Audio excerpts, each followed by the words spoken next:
farklı başladı şarkın. Uzun bir Taksim'i değildi derdin.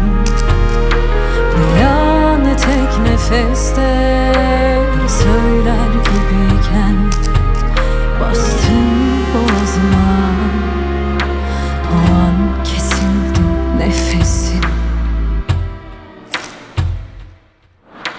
Uzun zamandır yorgunum, sohbetlerde hep suskunum. Sanma sana küskün olduğumdan, sanma sana küskün olduğumdan.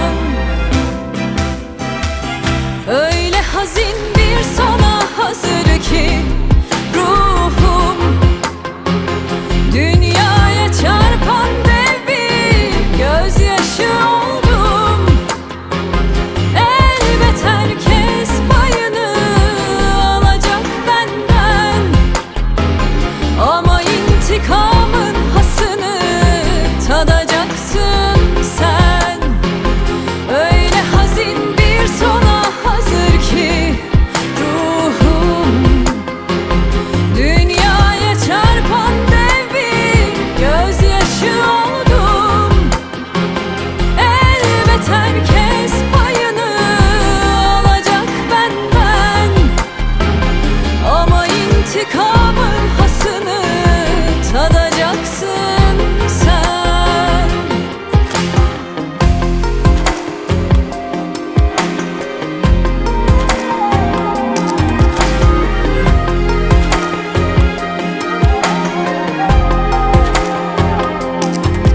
Her seferkinden farklı başladı şarkın. Uzun bir Taksim'i değildi derdin.